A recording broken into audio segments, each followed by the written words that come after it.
messieurs les maires du canton, monsieur le directeur du service départemental d'incendie de secours, monsieur le chef du groupement Ouest, mesdames et messieurs les sous-officiers, caporaux, sapeurs, actifs, retraités et JSP, mesdames et messieurs. Les pompiers, Aumônier et moi-même, sont particulièrement sensibles à votre présence, qui témoigne de l'attachement que vous portez à notre égard. Je souhaiterais tout d'abord que nous ayons une pensée pour nos collègues sapeurs-pompiers décédés en service au cours de l'année 2014, auxquels nous associerons les victimes des événements tragiques survenus en ce début d'année. En leur mémoire, je vous demande d'observer une minute de silence. Sur les 12 mois écoulés, notre CIS a réalisé 245 interventions, soit une augmentation de 18% d'une activité répartie comme suit. 184 secours à personne, soit une augmentation de 35%. La hausse continue. 24 accidents de transport, soit une baisse de 35%. Cette baisse s'explique en partie par la disponibilité de notre véhicule de secours routier afin de préparer au mieux notre nouveau véhicule. En 2014, les problématiques restent toujours les mêmes.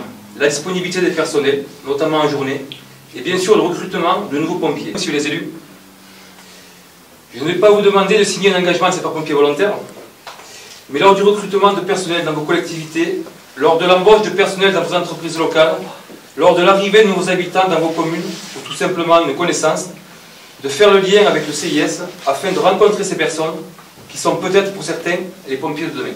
2015 arrive aussi avec ses incertitudes. Le début de l'impact de la réforme territoriale sur les SDIS, le désengagement progressif de l'État qui engendre la fermeture des services publics, des problèmes récurrents de recrutement et de disponibilité, notamment en journée. Pourquoi ne pas envisager la fermeture de certains centres d'incendie?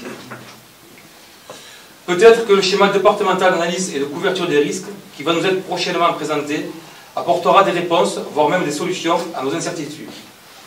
Messieurs les élus, mon colonel, malgré ces incertitudes, les pompiers aumôniers continuent et continueront à accomplir leur mission avec professionnalisme, comme cela a toujours été le cas.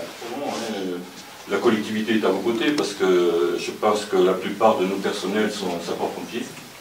Je ne suis pas persuadé que ce soit partout dans toutes les communes de l'Auxerre comme ça. En partir, des fois à toute heure, mais c'est aussi un engagement commun et il faut être sensible à tout ce qui se passe. Et donc moi aujourd'hui je vous souhaite une belle journée, une bonne Sainte-Barbe et puis ayons ce moment de partage, de solidarité parce que vu les événements qu'on vit actuellement, eh bien, je crois qu'il faut être vigilant et solidaire. Voilà. Bonne journée aux uns et aux autres. Vous avez parlé d'augmentation de 34% du secours à personne. Alors, je le disais hier avec Anouilh, on est avec l'Agence régionale de santé en train de discuter sur la dérive de l'utilisation des sapeurs-pompiers pour du secours à personne qui, quelquefois, n'est pas vraiment du secours. Donc, où s'arrêtent nos missions. Donc, il faut qu'on redéfinisse bien nos missions. Et c'est la première attitude mondiale. Il y a des critères médicaux qu'il faut. Bon, c'est certain qu'on a mis des barèmes. Pour l'obtention de l'attestation du module transverse.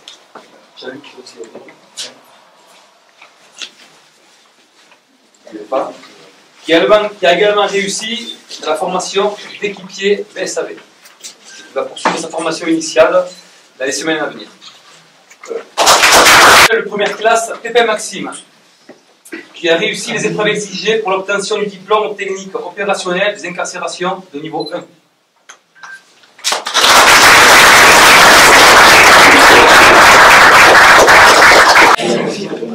J'appelle le caporal Gareth Pierre-Alexandre, qui a réussi les épreuves exigées pour l'obtention du diplôme de sauveteur du groupe de reconnaissance et d'intervention en milieu périlleux.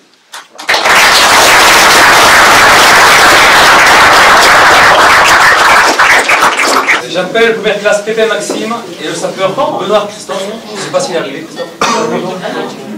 Non, il a été retenu par son travail. Il aura un peu de retard. Donc, qui ont réussi les épreuves exigées pour l'obtention du diplôme de conducteur engin pompe.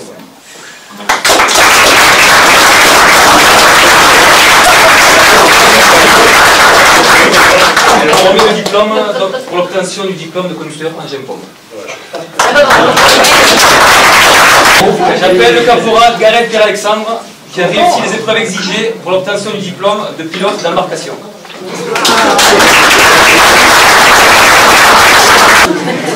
Première classe, Bessières-Sandrine, qui a réussi les épreuves exigées pour l'obtention d'attestation de secours routier.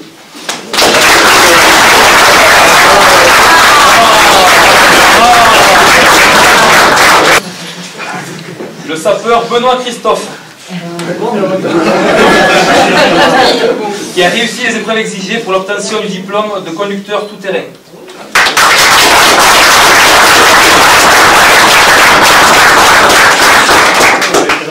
De première classe, Ike Stéphane, qui a réussi les épreuves exigées pour l'obtention du diplôme de chef d'équipe.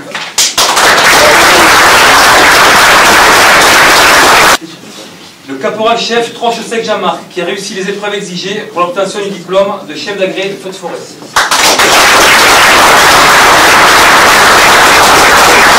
Après avis du comité consultatif départemental sapeurs-pompiers volontaires du 18 novembre 2014, j'appelle le première classe Grolier Christian.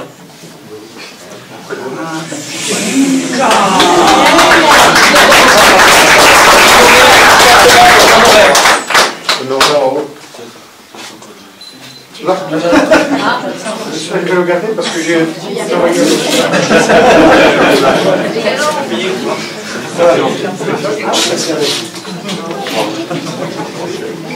Le sapeur Benoît Christophe, qui est nommé sapeur de première classe.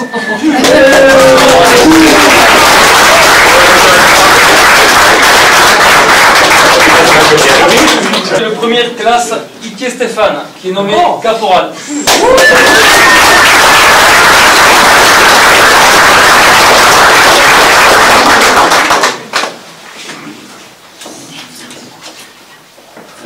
Ensuite, le sergent Berthuis Sébastien, qui est nommé sergent-chef.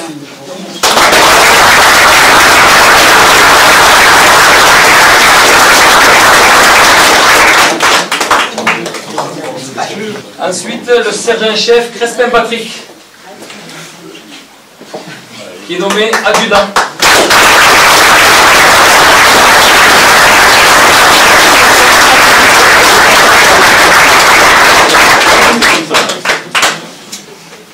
Et moi j'appelle le chef Cavalier. Donc, au nom de monsieur le préfet et monsieur le président du conseil d'administration du 10, je vous remets un signe de lieutenant.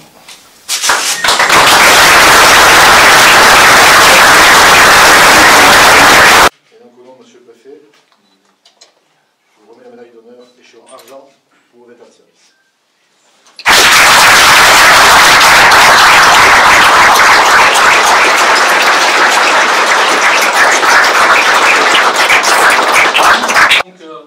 Moi j'appelle Céline, donc quand il y a une remise de médaille, l'épouse, la conjointe se va remettre donc un bouquet, donc tu peux remettre.